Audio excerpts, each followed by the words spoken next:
ఈ మున్సిపాలిటీలను గ్రామ పంచాయతీలను తీసుకొచ్చి జిహెచ్ఎంసీలో కలిపితే 10 ఊర్లకు వార్డు అవుతుంది.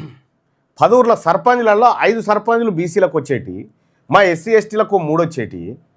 అవి తీసేసి ఒక్కటి 10 ఊర్ల వార్డుకు ఒక రెడ్డి గారు ఇట్లా అవుతాడు అన్నట్టు. అందుకే ఆ శాసన మండలిలో చెప్పినటువంటి అంశం.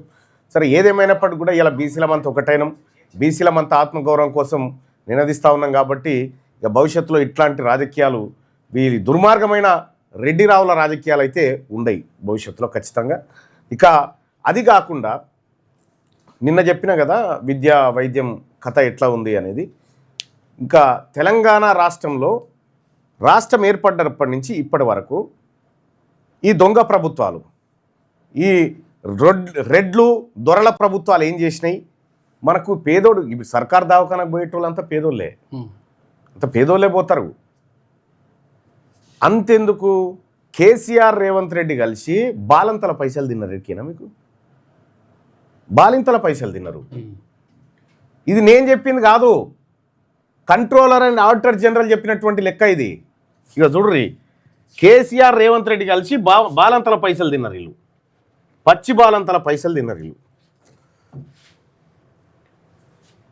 ఇగో గిది చూడిగో, అంతకంటే ముందు ఇది చెప్తా. ఇది రెడ్డి సంఘం మంగపేటనట. ఈయనేమో ఎమ్మెల్యే. ఈ ఎమ్మెల్యే పక్క పొంటి 1 ఇంచు పెద్ద చేసుకున్నాడు ఈ రెడ్డి గారు. ఈ రెడ్డి ఎమ్మెల్యే పక్క పొంటి బీసీ ఓడేవాడన్నా మా ఎస్సీ ఓడేవాడన్నా జర మీదకి ఇట్లా పోటు వేసుకుని బతకరిస్తారా? మేడిపల్లి సత్యం గారు, నువ్వు ఆ ఎమ్మెల్యే, ఆయన అసలు ఉందా అది కంట్రోల్లా ఈ నియోజకవర్గం? సరే, తెలంగాణ రాష్ట్ర ప్రభుత్వ ఆసుపత్రులలో మందులు కొనమని చెప్పి బడ్జెట్ రిలీజ్ చేసిరు. సర్కార్ దవాఖానలో పేదోళ్ళు వస్తారు కదా, చూసి సిటీ రాసి వాళ్ళకి మందులు ఇవ్వమని చెప్తే ఫస్ట్ అంతకంటే ముందు ఈ లైవ్ను లైక్ చేయండి, షేర్ చేయండి, మీరు ఫ్రీగా వాడుకోండి. ప్రభుత్వ ఆసుపత్రిలో మందులు శస్త్రచికిత్స సామాగ్రి అంటే సర్జరీ చేసే బ్లేడ్లు అవి ఇవి కొనమని చెప్పి కొనుగోలుకు సంబంధించి వైద్య ఆరోగ్య శాఖ కింద వివిధ సంవత్సరాల్లో జరిగిన బడ్జెట్ కేటాయింపులు మరియు వాస్తవ ఖర్చుల వివరాలు అందించిన పత్రాల ఆధారంగా ఇక్కడ ఉన్నాయి. మందుల కొనుగోలుకు ప్రభుత్వ ఆసుపత్రుల కోసం కేంద్రీకృత పద్ధతిలో మందులు కొనేందుకు కేటాయించిన నిధులలో చాలా వరకు ఖర్చు చేయకుండా మిగిల్చినట్టు నివేదికలు చెప్తున్నాయి. మందులు కొనమంటే కొనలే. 2023-24 ఈ ఏడాది మందుల కొనుగోలు కోసం 37,743 లక్షలు అంటే సుమారు 377 కోట్ల రూపాయలు కేటాయించారు. దేనికి? మందుల సర్కార్ దవాఖానలో గోళీలు సూదులు కొనేందుకు. బయట ఈ మెడికల్ షాప్లలో రాయకుండా 377 కోట్లు కేటాయిస్తే 283 కోట్ల రూపాయలు మాత్రమే ఖర్చు చేసి, అంటే దాదాపు 94 కోట్ల రూపాయలు మందు సూదీలు సర్కార్ దవాఖానలో కొనాల్సిన డబ్బుల్ని వాపసు ఎత్తుకొని పోయారు. చూసుకోగా ఎక్కువైనట్టు 2018-19 బడ్జెట్లో దాదాపుగా 33,200,000 అంటే దాదాపుగా 332 కోట్లు 332 కోట్ల రూపాయలు కేటాయించారు బడ్జెట్లో. ఇక ఖర్చు పెట్టిందేమో కేవలం 51 కోట్లు ఖర్చు పెట్టారు. 51 కోట్లు మాత్రమే. అంటే ఈ ఏడాది అత్యధికంగా 280 కోట్ల నిధులు ఖర్చు చేయలే, మిగిల్చుకురు. ఇది కేసీఆర్ పంచనం. ఇది కేసీఆర్ ముఖ్యమంత్రికి ఉన్నప్పుడు ఇది, రేవంత్ రెడ్డి ముఖ్యమంత్రికి ఉన్నప్పుడు ఇది. ప్రాణరక్షణ మందులు లైఫ్ సేవింగ్ మెడిసిన్స్ కోసం 12 కోట్ల రూపాయలు కేటాయించారు. ఏది 12 లక్షలు కదా, ఓకే. ఇక్కడ ఇక చూడ్రి, ఇందులో కేవలం 223 120 లక్షలు కేటాయిస్తే 1200 అంటే 120 కోట్లు 12 కోట్లు కేటాయిస్తే 2 కోట్లు ఖర్చు చేసి వీళ్ళు. ఇగో ఇది అంటే వీళ్ళు సర్కార్ దవాఖానలో సూదులు మందులు దొరుకుతలేవంటే ఎందుకు దొరుకుతాయి? సర్కార్ ఏం చేస్తుంది? మీకు ఇచ్చినట్టే ఇచ్చి వెనక గుంజుకొని పోతుంది పైసలు. ఇంకా మనకు సూదులు ఏడ దొరుకుతాయి, మందులు ఏడ దొరుకుతాయి? సర్కార్ దవాఖానలను దివాలా తీయాలి, ఆడ ఏం దొరకదని బదనాం వేయాలి. అప్పుడు యశోద, అపోలో, ఈ కాంటినెంటల్ ఇవి ఉన్నాయి కదా, ఇక సూపర్లో చేర్పించుకోవాలన్నట్టు మనం మైలపోలో వెళ్తాం. సూపర్ స్పెషాలిటీ ఇగో అసలు కథకి ఇది బడ్జెట్ లెక్కలలో. ఇక శస్త్రచికిత్స సామాన్ అంటే ఆపరేషన్ థియేటర్ల సమాను కొంట ఈసారి పేదోళ్లకు ఆపరేషన్లు చేస్తామని కత్తులు కత్తెరలు 2023-24 సర్జికల్ కన్జ్యూమబుల్ కోసం దాదాపు 110 కోట్లు కేటాయించారు. 2023-24లో ఎంత ఖర్చు చేసిరు అంటే 21 కోట్లు ఖర్చు చేసిరు. 110 కోట్లు కేటాయించి దాంట్లో 88 కోట్లు ఖర్చు చేసి 21 కోట్లు మిగిల్చుకున్నారు. సర్జికల్ బ్లేడ్ల పైసలు 2019-20 ఏడాది 30 కోట్లు కేటాయిస్తే 7 కోట్లకు మాత్రమే వినియోగించారు. 2018-19లో 20 కోట్లు కేటాయించి 6 కోట్లు ఖర్చు చేసిరు. 2017-18లో 20 కోట్లు కేటాయించినప్పటికీ ఒక్క రూపాయి కూడా ఖర్చు చేయకుండా మొత్తం నిధులు వెనక్కి తీసుకున్నారు. ఇక సర్కార్ దవాఖానలు ఎడకొని వెళ్తాయా? మందుల కొనుగోలు పైసలు వాపస్ బుక్కి తిరిగి అప్పుడు రేవంత్ రెడ్డి అప్పుడు కేసీఆర్ పేదోళ్లకు సూది మందు పైసలు బుక్కిరు వీళ్ళు. ఇగో 2017-18లో ఈ ఇగరంగాల కేసీఆర్ బాపే రావాలి. ఇగో ఈ బాబు చేసిన కథ 20 కోట్ల రూపాయలు కేటాయించి ఒక్క రూపాయి ఖర్చు పెట్టకుండా నిధులు దారి మళ్లించి కాళేశ్వరానికి గుత్తేదారులకు అప్పచెప్పిండు కేసీఆర్. సర్జికల్ బ్లేడ్ కేసీఆర్ కథ. బ్లేడ్లు కూడా పైసలు. ఇంకో తెలంగాణ వైద్య విధాన పరిషత్ ఆసుపత్రుల సంగతి చూద్దాం. 2017-18లో తెలంగాణ వైద్య విధాన పరిషత్ ఆసుపత్రిలో సర్జికల్ కన్జ్యూమబుల్ కోసం 30 కోట్లు కేటాయించి అందులో 20 కోట్లు ఖర్చు చేసిరు. 2015-16లో ఇదే విభాగంలో 30 కోట్లు కేటాయించగా 20 కోట్లు ఖర్చు చేసినట్టు రికార్డులు చెప్తున్నాయి. ఏడ పైసలు మిగిలించుకుండే బీసీలకు పేదవాళ్ళు బతికే కాడ పైసలు మిగిలించుకుండే ఈ ప్రభుత్వం కథ. అధికారిక లెక్కల ప్రకారం ప్రభుత్వ ఆసుపత్రిలో మందులు మరియు ఇతర వైద్య సామాగ్రి కోసం ప్రభుత్వం బడ్జెట్లో భారీగా నిధులు కేటాయిస్తున్నట్టు కనిపిస్తున్నా. వాస్తవానికి క్షేత్రస్థాయిలో ఆ నిధులలో చాలా వరకు ఖర్చు కావడం లేదు. ముఖ్యంగా 2018-19 మరియు 2023-24 సంవత్సరాల్లో మందుల కొనుగోలు నిధులలో 100 కోట్లు మిగిలిపోవడం గమనార్హం. ఈ కంట్రోలర్ అండ్ ఆడిటర్ జనరల్ లెక్కలు ఇవన్నీ. మా పేదోళ్ళ సూది మందుల పైసలు కూడా తింటారు కదరా, మీకు ఎట్లా న్యాయం అవుతుందో. ఇంకా ఇది కాదు ఇంకోటి మద్యపాన నిషేధం ఉంటుంది కదా, ఎక్సైజ్ అండ్ ప్రొబిషన్ శాఖ ఉంటుంది కదా, మద్యపాన నిషేధం అంటే దాని విధి ఏంది? ప్రజలకి అవేర్నెస్ చేయాలి. ఏమని? మద్యం తాగకూడదు, ఇది తాగితే ఆరోగ్యం ఖరాబ్ అవుతుంది, ఇట్లా డ్రగ్స్ తీసుకోకూడదు, ఈ సారాయి తాగకూడదు, మద్యం తాగకూడదు అని ప్రచారం చేయాలి ఎక్సైజ్ శాఖ. దానికోసం నియంత్రణ కోసం ఉండాలి అది. ఇది శిశు సంరక్షణ కదా.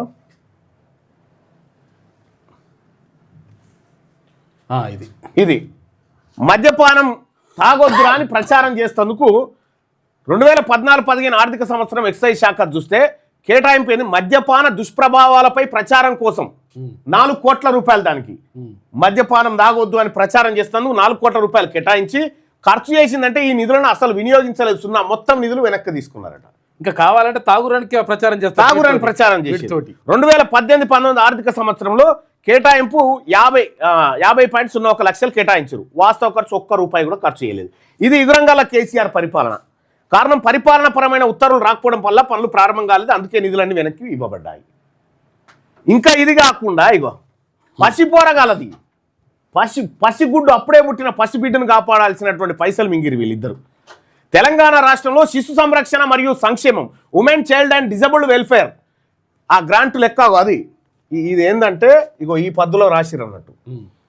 శాఖకు సంబంధించిన బడ్జెట్ కేటాయింపులు, వాస్తవ ఖర్చులు మరియు మిగిలిన నిధుల వివరాలు అందించిన అధికారిక పత్రాల ప్రకారం అప్రాప్రియేషన్ అకౌంట్స్ నుంచి తీసుకునేవి. ఇవి నా లెక్కలు కాదు, కాగ్ నివేదిక లెక్కలు ఆధారంగా ఇగో 2014-15లో శిశు సంరక్షణ అప్పుడే పుట్టినటువంటి బిడ్డకు పాల కోసమో మందుల కోసమో లేకపోతే ఇతరత్ర వైద్య ఖర్చుల కోసం ఓ కార్యక్రమం ఉంటుంది కదా, దాంట్లో 2014-15లో 1600 కోట్ల రూపాయలు దానికి కేటాయించారు శిశు సంరక్షణ కోసం. ఖర్చు చేసింది 795 కోట్లు. ఇలా మిగిల్చుకొని తిన్నది 812 కోట్లు. ఈ రేవంత్ రెడ్డి కేసీఆర్ చేస్తున్న దందాలు చూడరు ఎట్లున్నాయో. 2015-16లో 1500 కోట్లు కేటాయించారు, 411 కోట్లు మింగిరల్లా. 2017-18లో 1745 కోట్లు కేటాయించారు, 470 కోట్లు మింగిరు మళ్ళా. 2018-19లో 1838 కోట్లు కేటాయించారు, 636 కోట్లు మింగిరు వీళ్ళిద్దరు.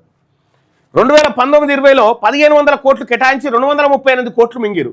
2023-24లో 1793 కోట్లు కేటాయించి 92 కోట్లు మింగిరు. ఇట్లా పసిబోరగాలది, పసిగుడ్డులది, అప్పుడే పుట్టినటువంటి పేద పిల్లలు ఎవరైతే ఉన్నారో తల్లి గర్భంలోంచి పుట్టిన తర్వాత శిశువులు ఉంటారు కదా, వాళ్ళ కోసం మొత్తం తెలంగాణ రాష్ట్రం వచ్చిన తర్వాత 10,034 కోట్లు కేటాయించి 3,701 కోట్లు మింగిరు. ఇలా మింగిరు. ఇది ఇలా రేవంత్ రెడ్డి గారు కూడా ఉన్నాడు. ఇలా పసిబోరగాల పైసలు తిన్నారా వీళ్ళు, ఈ పార్టీ వాళ్ళు, ఈ బీఆర్ఎస్ కాంగ్రెస్ వాళ్ళు.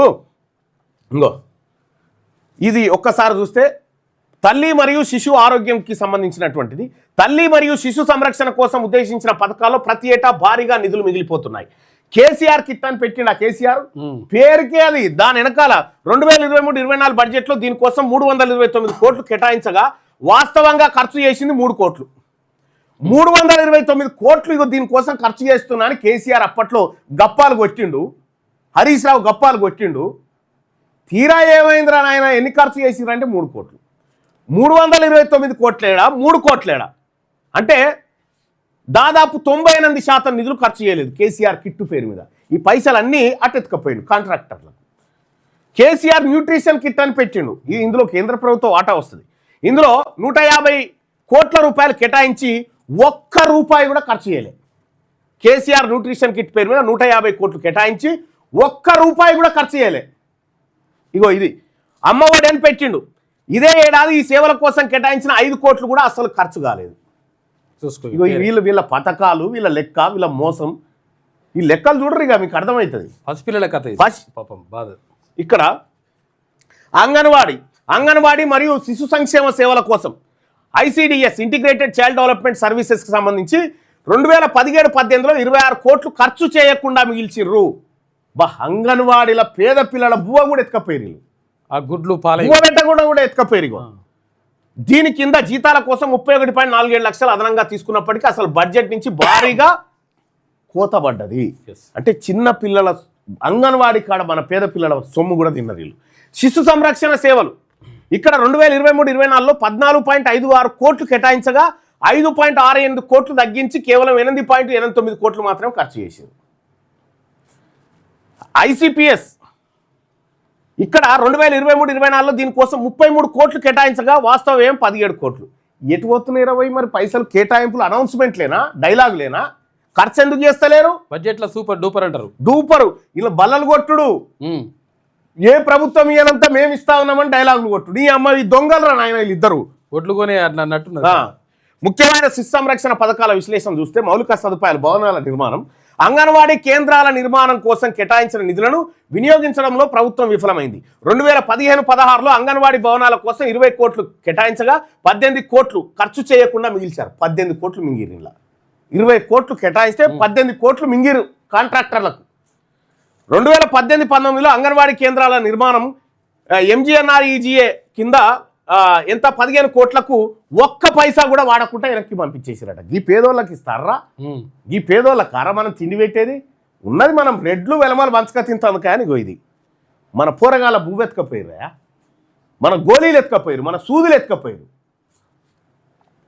ఇగో అందించిన పత్రాల ప్రకారం ఇక ఇక్కడ చూడండి, ఏది ఎక్సైజ్కి సంబంధించి ఇక మద్యం మరియు మాదక ద్రవ్యాల నివారణ. మద్యం మరియు మాదక ద్రవ్యాల నివారణ జాతీయ విధానం వాస్తవ ఖర్చు ఈ పథకం కింద 2.75 కోట్లు ఖర్చు చేశారు. ఈ ఖర్చు కోసం బడ్జెట్లో ఎలాంటి ముందస్తు కేటాయింపులు లేవని, ఇది నిబంధనల ఉల్లంఘన అని ఆడిట్ నివేదిక పేర్కొంది. ఇవ్వనికి దోషింది వాడిగా పప్పు బెల్లాల లెక్క పంచక తిన్నారు. ఇక చూడరు, ఇక ప్రభుత్వ ఆసుపత్రులలో మన గోళీలు పోయినాయి, మన సూదులు పోయినాయి, మన అంగన్వాడీ పోరగాల బతుకు పోయింది, శిశు సంరక్షణ పోయింది, పచ్చి బాలింతల పైసలు పోయినాయి. ఎందుకు పోతా ఉన్నాయి ఇవన్నీ అంటే ఈ దొంగల కోట్లు వేస్తున్నాం కాబట్టి చేస్తున్నారు ఈ పనంతా. ఈ కాంగ్రెస్, BRS, BJP దొంగలకు మనం ఓట్లు వేస్తున్నాం కాబట్టి మన పోరగల 500 రూపాయలు మనం ఆడ ఓటుకు తీసుకుంటున్నాగా అంగన్వాడీ కదా నీ బిడ్డే అన్నం కట్ చేస్తుర్రు. గుడ్డు పాలు 500 రూపాయలు నీకు ఇస్తా ఉన్నాడు కదా, సర్కార్ దవాఖానికి వాడికి పోగానే నీకు గోళీలే సూది లేదని చెప్తా ఉన్నాడు, అది ఆడ కట్ చేస్తా ఉన్నాడు. ఇన్ని రకాలుగా మిమ్మల్ని 500 రూపాయలకు దోపిడీ చేస్తా ఉన్నారు కదా, ఇన్ని వేల కోట్ల రూపాయల మీ సొమ్మును 500 రూపాయలకు అమ్ముకుంటా ఉన్నాం మనము. అవి ఆ పరిస్థితి వచ్చింది. నేను చెప్తా ఉన్నా, విఘ్నులైన ఓటర్ మహాశైలారా, మీకు ఏది కావాలి ఇలా చెప్పు. 500 రూపాయలు కావాలా, ఈ ఆరోగ్యం కావాలా? ఆలోచించుకోండి. ఈ ప్రజలకు ఈ దొంగల ముఠ బడ్జెట్ మీద పడి, రాశి మీద పడి పందికొక్కులు తిన్నట్టు తింటా ఉంది మన సొమ్ము. కాబట్టే తెలంగాణ రాజ్యాధికార పార్టీ క్లియర్గా చెప్పింది. తెలంగాణ రాజ్యాధికార పార్టీ అధికారంలోకి వచ్చిన తర్వాత ఈ యశోదలు, ఈ కిమ్సులు, ఈ అపోలలు ఉండయి. వీటన్నిటిని ఖతం చేసి సర్కారు ఆసుపత్రి కార్పొరేట్ లెవెల్లో తీర్చిదిద్దాం. సర్కారు ఆసుపత్రిని కార్పొరేట్ లెవెల్లో ఒక్క అనా పైసా కూడా, మీకు ఆరోగ్యం బాగలేకపోతే ఒక్క అనా పైసా కూడా మీ చేతి నుంచి తగలకుండా చేసేటువంటి కార్యక్రమమే తెలంగాణ రాజ్యాధికార పార్టీ. మీ పిల్లలకు స్కూళ్ళు కదా, ప్రైవేట్ స్కూల్ ఉన్నాయి కదా, ఈ ప్రైవేట్ కార్పొరేట్ స్కూల్స్ ఏవైతే ఉన్నాయో వీటిని ఖతం చేసి సర్కారు స్కూళ్ళల్లోనే కార్పొరేట్ స్థాయి విద్యను అందించడమే మా పార్టీ లక్ష్యం. ఇవి రేవంత్ రెడ్డి వచ్చి చెప్తాడు అనుకుంటున్నావా ఈ లెక్కలు? లేవో కేసీఆర్ వచ్చి చెప్తాడు అనుకుంటున్నావా? హరీష్ రావు చెప్తాడు అనుకుంటున్నావా? ఎవరు చెప్పరు ఈ లెక్కలన్నీ. ఇవాళ మనం సోయికొచ్చినాం బీసీలం కాబట్టే, బీసీలం అంతా తెలివికొచ్చినాం కాబట్టే, ఒక్కటైనాం కాబట్టి బయటపడుతున్నాయి ఈ లెక్కలంతా. ఈ లెక్కలు చూసుకోవాలి కదా ఓటేసేటప్పుడు మనం, ఈ లెక్కలు చూసుకోవాలి. ఇప్పుడు మళ్ళీ కాంగ్రెస్ పార్టీకి పుట్టుకున్న ఓటేస్తే ఇవి చూసినావా మేము ఇంత దోపిడీ చేసినా మళ్ళీ మాకే వేసిరు, వీళ్ళని ఇంకా దోపిడీ చేస్తామని చెప్పినట్టు సార్, లైసెన్స్ ఇచ్చినట్టుగా. బీఆర్ఎస్ హయాంలో జరిగిన దోపిడీ మామూలు దోపిడీ కాదు. కేసీఆర్ హయాంలో జరిగిన దోపిడీ 50 ఏళ్ళ తెలంగాణలో ఎప్పుడు జరగలేదు, అంత దోపిడీ జరిగింది కేసీఆర్ హయాంలో. ఇప్పుడు రేవంత్ రెడ్డి దానికి డబుల్ చేస్తా ఉన్నాడు. ఈ లెక్కలన్నిటిపైన ఎవడన్నా చర్చకు సిద్ధంగా ఉన్నాడా బీఆర్ఎస్ పార్టీ నుంచి కానీ కాంగ్రెస్ నుంచి కానీ? ఈ లెక్కలు తప్పు అని చెప్పి చెప్పడానికి ఎవడన్నా ఉన్నాడా? నా పార్టీ నుంచి నేను ఎవరిని పంపంటే వాళ్ళని పంపుతా, అక్కడి నుంచి ఎవడొస్తాడో పెద్దోడు వస్తే నేను కూడా వస్తా, రండి. ఇవి మా పిల్లల పైసలు రాబోయి, మా తల్లుల పైసలు ఇవి, మా ఆడబిడ్డల పైసలు, మా బాలంతల పైసలు ఇవి, మా సూదిమందుల పైసలు, మా గోళీల పైసలు ఎత్తుకపోయి తిన్నారు కదరా. అందుకోసమే తెలంగాణ రాజ్యాధికార పార్టీ మేమందరినీ రిక్వెస్ట్ చేస్తూ ఉంది. ఏందది అన్న? ఓటు. ఈ ఓటు అత్యంత కీలకమైనటువంటి ఓటు. ఈ ఓటును మీరు కత్తెర గుర్తు పైన వేయండి. రాబోతున్న మున్సిపల్ ఎన్నికలలో ఈ కత్తెర గుర్తు మీద ఓటేయండి. కత్తెర గుర్తు మీద ఓటేస్తే, ఈ కత్తెర గుర్తు మీద ఓటేస్తే ఈ దొంగల భరతం బట్టి, ఈ దొంగలు పందికొక్కులెక్క తిన్నటువంటి సొమ్మంతా కక్కిపిచ్చి ఇది పేద ప్రజలకు పంచుతాం. ఇది ప్రజల కోసం ఖర్చు పెట్టాల్సిన డబ్బు. కత్తెర గుర్తుకు ఓటేసి కత్తెర గుర్తు అభ్యర్థులను గెలిపించండి. తీన్మార్ మల్లన్న గారు మీరంటే అభిమానం అండి, అభిమానాన్ని ఓట్ల రూపంలో చూపించండి. మీ అభిమానం ఉంటే ఓట్ల రూపంలో చూపించండి. ఈసారి కత్తెర గుర్తుకు ఓటేసి మొట్టమొదటిసారిగా నా జాతుల కోసం, నా ఆత్మగౌరవం కోసం ఓటేసుకున్నాను గర్వంగా ఫీల్గా వేయండి, వేయించండి, చెప్పండి మనోళ్ళకి అందరికీ. అందుకోసమే నేను రిక్వెస్ట్ చేస్తా ఉన్నా, ఈ పార్టీలు ఈ పరిపాలనలో ఏం జరిగిందో మీ కళ్ళ ముంగడ పోస్తా ఉన్నా. ఇవన్నీ రీసెర్చ్ చేసి మీ ముంగడ పోస్తా ఉన్నా. జరిగిన వాస్తవాలు ఇవి. ఎవ్వడికాడ సమాధానం ఉండదు దీనికి, ఎందుకంటే ఇవి లెక్కలు వాస్తవాలు కాబట్టి. దీనిపైన ఎవరు సమాధానం చెప్తారా? ఈ మింగిర్రా లేదా పైసలు ఎంతనికి? వైద్య ఆరోగ్య శాఖ మంత్రిగా పనిచేసిన హరీష్ రావు నువ్వు రెడీయా? దీనిపైన నీ హయాంలో చేసిన కథ నేను చెప్తా. ఇప్పటికి కూడా అదే కొనసాగుతుంది. మన బీసీల సొమ్ము తింటుర్రు, మన పిల్లల బతుకులాగం చేస్తూ ఉన్నారు, కుక్కలు చింపిన ఇస్తరాకు చేస్తూ ఉన్నారు మన జీవితాలన్నింటినీ. అందుకోసమే మనం ఆత్మగౌరవంతో బతకడం కోసం, మన జీవితాలను మనం బాగుపరచడం కోసం మనమంతా కత్తెర గుర్తుకు ఓటేసుకుందాం. కత్తెర గుర్తుకు ఓటేస్తే ఈ దొంగల తోకలు కడి చేస్తా, ఈ దొంగ పార్టీల పరిపాలన తోకలు కడి చేస్తా. దానికోసం కత్తెరకు పవర్ ఇవ్వండి, కత్తెరకు పవర్ ఇవ్వండి. ఈ పవర్ మీ జీవితాలను, మీ పిల్లల జీవితాలను మారుస్తుంది. రైట్ టు రీకాల్ తెస్తా అని చెప్పిన ఆడ ఎవడన్నా? కత్తెర గుర్తు చెప్పిందా? తెలంగాణ రాజ్యాధికార పార్టీ చెప్పింది రైట్ టు రీకాల్ తీసుకొస్తామని చెప్పి. రైట్ టు రీకాల్ అంటే ఎంత పెద్ద బ్రహ్మాస్త్రం తెలుసా? అది ఓటు వాపస్ తీసుకునే హక్కయా? వేసిన ఓటు వాపస్ తీసుకునే హక్కును ప్రజలకు ఇవ్వడం. ఎవడన్నా అవినీతి చేయాలంటే, ఏదన్నా ఒక రూపాయి తినాలంటే ఉత్సాహపడుతుంది. అప్పుడు ప్రజలు ఓటు వాపస్ తీసుకుంటే నేను గద్దె దిగిపోతానేమో అని. అగో ఆ సిస్టమ్ తెస్తాము. అగో దానికోసం మా ప్రయత్నం, పారదర్శకమైనటువంటి పరిపాలన కోసం మా ప్రయత్నం.